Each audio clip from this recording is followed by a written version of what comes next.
여러분 안녕하십니까? 어학 교재 저자 겸 어학 전문 강사 서재환입니다.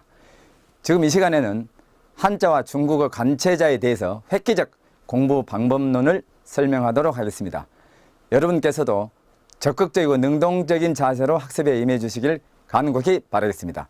약 40분에서 50분 정도 소요될 것입니다. 자, 시작하도록 하겠습니다. 한자는 공부하는 방법이 세 가지로 해야 됩니다. 보통 일반 학습 방법에 의하면은 무조건적으로 한 가지 방법으로 공부하다 보니까 70자에서 100자 정도를 하고 나면은 질리게 되고 나중에 일관성이 없습니다. 그러니까 지루하고 포기를 하게 되죠, 대부분. 저희는 정확하게 세 가지 방법으로 해서 한자를 3000자가 됐든 30,000자가 됐든 마스터할 수 있도록 해드립니다. 첫 번째, 가장 중요한 발음자 중심의 한자 학습입니다. 시청하시는 여러분도 그렇고 여기 계시는 분들도 한번 따라해 주시길 바랍니다. 적극적인 방법으로 임해 주시길 바랄게요. 자, 첫 번째, 발음자 중심의 한자 학습. 이런 용어 자체도 정의를 해야 되고 정리정돈이 돼야 돼요. 발음자 이 자체 용어가 중심의 한자 학습 이런 것까지도 다 돼야 됩니다. 자, 발음자 중심의 한자 학습. 자, 그럼 발음자란 말은 한자 속에서 음을 나타낸다는 거예요. 자, 음을 나타냅니다. 소리를 나타낸다는 거죠. 자, 이게 총 240자 정도 됩니다. 몇 자 정도 된다고요? 240. 한자의 총수는 추정할 수가 없으나 약 57,000자에서 60,000자 정도라고 말합니다. 그 중에서 240자 정도가 한자 속에서 음을 나타내 준다는 거예요. 그리고 뜻을 나타내 주는 것은 5편에 나와 있는 214자, 이른바 부수자가 뜻을 나타내 줍니다. 물론 214자 속에서도 음을 나타내는 글자가 있고 또 그 중에서도 뜻을 나타내고 음을 나타내는 것을 동시에 나타내는 글자도 있고 하지만 어찌됐든 발음을 나타내는 글자는 약 240자, 뜻을 나타내는 부수자가 214자, 이건 중첩될 수도 있습니다.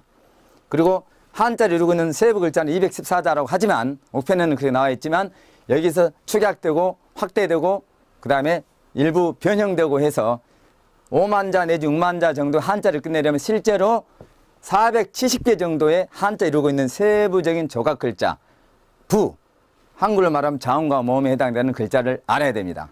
그래서 214자가 중심이지만 더 많이 알아야 된다는 이야기죠. 자, 거기까지 설명을 하고 한자는 세 가지 방법으로 공부하는데 다시 한번 해보도록 하겠습니다. 가장 중요한 게 무엇을 중심으로 한 한자 학습이라고요? 발음자 중심이다. 발음자는 뭐냐? 한자 속에서 뭘 나타내요? 음을 다른 말로 소리를 나타낸다. 예를 들면 이런 겁니다. 항상 예를 들어야 잘 알죠. 자, 이쪽 저쪽으로 나누는데 뭘로 나누냐? 칼로 나눕니다. 나눌 분자, 이게 칼도자고 이게 8팔자 또는 나눌 팔자입니다. 갑골문에서 처음에 이건 나눌 팔자인데 나중에 8팔자가 됐죠. 자, 이쪽 저쪽으로 뭘로 나눠? 칼로. 그러니까 나눌 분자가 됐죠. 나눌 분. 나눌 분자 밑에 받침이 뭐예요? 니은이니까 나눌 분자가 들어가면 항상 니은자가 받침이 들어가는 음이 된다는 이야기죠. 이 기본적인 이 음은 기본으로 들어갑니다. 뭐가 들어가 그 기본으로? 나눌 분자가 들어갔으면 일단 뭔 자는 된다고? 분자는 된다는 거죠. 자, 분. 그럼 나머지 자도 니은은 받침으로 들어가야 된다는 이야기죠. 반, 빈. 여러분도 그렇고 시청하고 계신 여러분도 이런 말을 그냥 흘려 들으면 안 됩니다. 굉장히 중요한 겁니다. 이게 나눌 분자가 있으면 어떤 음이 된다고? 분반빈. 니은 받침이 다 들어가 있습니다. 한 번만 더 해버립니다. 나눌 분, 분반빈. 나눌 분. 근데 이 속도를 좀 빨리 해야 된다는 거죠. 분, 반, 빈 하지 말고 빠른 속도로 분반빈. 나눌 분자가 있으면 뭐라고? 알고 들어간다는 거지. 이게 들어있으면 이런 의미 된다는 거 알고 들어간다는 거지. 그럼 분자가 쭉 있고 반자가 쭉 있고 빈자가 쭉 있겠죠.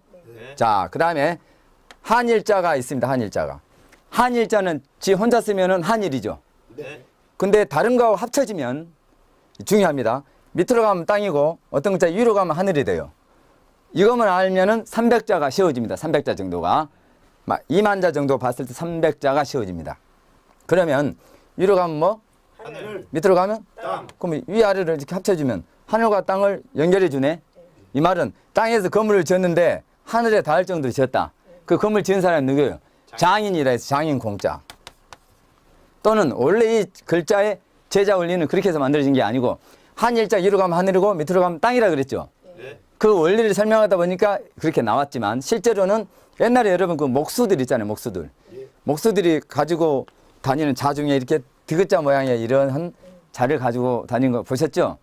디귿자 모양의 자, 거기서 변형돼서 장인 공자가 만들어졌어요. 목수는 장인이지 않습니까? 그래서 디귿자 모양의 잣대, 자에서 만들어진 글자가 목수가 장인이라 해서 장인공, 또는 하늘과 땅을 연결시켜주는 건물을 땅에서 하늘에 닿도록 하는 사람 누구?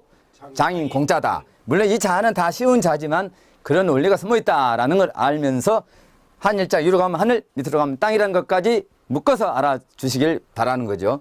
자, 장인공자가 들어있다고 봅시다. 장인공자 받침이 뭐예요? 지금 발음자를 하고 있는 거예요. 발음자. 이런 글자들은 음을 나타내 준다는 거기 때문에, 주는 것이기 때문에 발음자라는 거죠. 장인공자 있으면 뭔자는 기본으로 돼요? 공은 기본으로 갑니다. 그 다음에 홍, 강, 항. 다 받침이 뭐가 들어있어? 공. 이응이 들어있죠? 그 다음에 모음이 오. 이건 아네. 비슷했죠? 자, 장인공자가 들어있으면 무조건 받침 이응으로 가고 공은 기본으로 가고 비슷한 모음이 된다. 이렇게 보면 됩니다. 자, 장인공 할 테니까 공홍강항 하는데 여기서 리듬을 딱 줘. 공홍강항 이렇게. 왜냐하면 두 자, 세 자는 그냥 분반비를 하면 되는데 네 개 정도 되면 약간 리듬을 타주면 좋겠죠? 나중에 그래야 안 잊어버리거든. 장인공 할 테니까 그 글자가 들어있을 때 어떤 음을 만들어준다 할 때 어떻게 하라고요? 공홍강항. 여기까지 좀 빨리. 시작. 장인공. 장인공. 그리고 여러분 미국 과학자 협의회에서도 나와 있지만 자기가 어떤 그 글자라든지 단어라든지 문장을 보고 자기 눈으로 보고 자기 입으로 말해서 자기 귀로 들으면 그러지 않는 거에 비해서 엄청나게 빠른 속도로 기억을 하고 암기를 하고 오래 유지를 한다는 거예요. 기억 유지를. 그러니까 여러분들은 그냥 소리를 낼 것이 있으면 내란 이야기지. 어느 정도 크기로 자기 귀에 들릴 정도의 크기로 눈으로는 보고 있고. 그러니까 이걸 그냥 이게 뭔 자다 하지 말고 말을 하라는 거지. 말을. 중요한 이야기입니다. 이건 꼭 한자뿐만 아니고 일본어, 중국어, 영어 모든 암기 과목에 적용되는 부분입니다. 장인공이 들어가 있어요. 어떤 의미 된다고? 이렇게 말했는데도 시청자분들께서 안 따라하시면 안 되는 거예요. 다 옆에 사람들 같이 공부한다 생각하시고 해봐. 장인공, 공홍, 강항. 한 번만 더. 장인공. 그럼 장인공자가 들어있는 글자를 모르고서 네 개 중 하나 찝으면 몇 % 확률이에요? 맞을 확률이? 25% 맞고 들어가는 거지. 다시 말하면 일단은 공부를 알고 들어간다는 거지. 기준을 설정해 놓고 한다는 거죠. 공자, 짝, 홍, 강, 항 쭉 있는 거죠. 예를 들면 공자 같은 경우 이렇게 공자가 있는데 힘역자를 넣어. 공자가 있는데 7복자를 넣어. 이런 식으로. 홍자가 있는데 실사를 넣어. 강자가 있는데 공자가 있고 앞에 물강자를 넣는다든지. 예?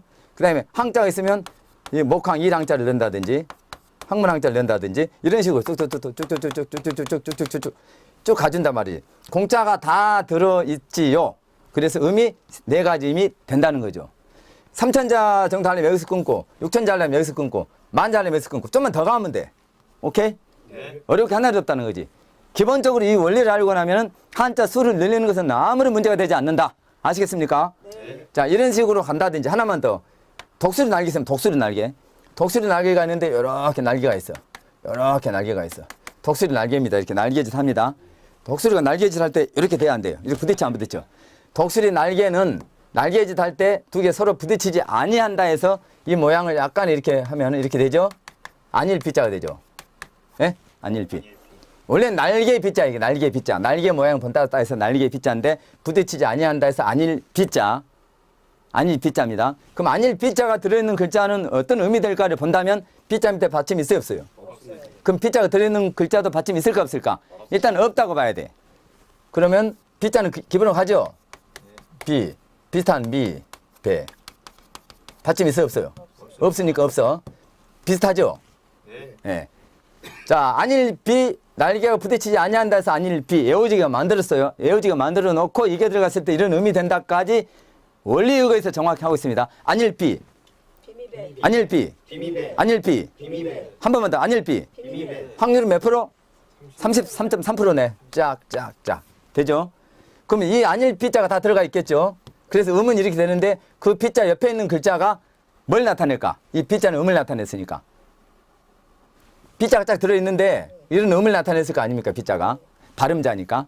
그럼 비자 옆에나 밑에는 어디 붙어있는 글자는 뭘 나타낼까? 뜻을 나타내겠죠. 그럼 뜻을 나타내는 글자를 부수자라 하니까 부수가 뭐냐 물어볼 때는 뜻을 나타내는 글자를 찾으면 돼. 음을 나타내는 글자를 빼면 돼. 이해가 갑니까? 부수자를 기계식으로 암기하는 것은 아무런 의미가 없다는 거지. 시험을 위한 공부라는 거지. 뜻을 알게 하는 게 부수자, 의무를 알게 하는 게 발음자.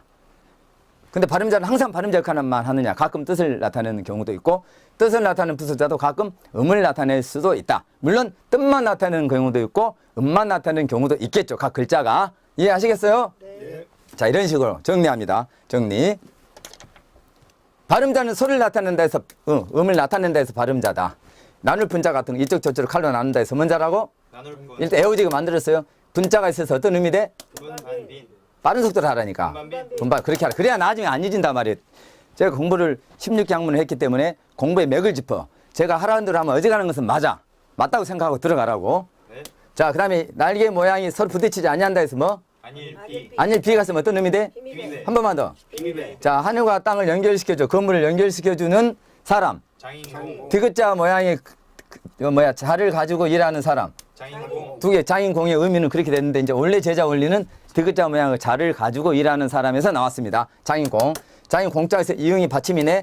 장인공자가 있으면 어떤 의미 돼? 공강함. 다시 한번. 공강함. 아, 잘합니다. 최고입니다. 이런 식으로 한자를 꺼내는 방법을 발음자 중심의 한자 학습이라 그러는데 전체 한자의 60%가 끝납니다. 몇 퍼센트 끝나요? 60%. 그러면 만자를 공부하려면 몇 천자가 이 방법으로 끝나? 6천자. 3천자를 공부하려면 몇 퍼센트가 몇 자가 이자다 끝나? 계산이 빨리 안 돼. 3, 6, 18 하면 되잖아. 3천자 공부하려면 몇 퍼센트가 이걸 끝나? 몇 자가? 몇 자가? 1800자. 5천자 공부하려면 또 계산해. 또 계산해. 3천자. 몇 프로? 30%니까. 30. 자, 여러분들이 안 되니 나도 안 될 뻔했잖아.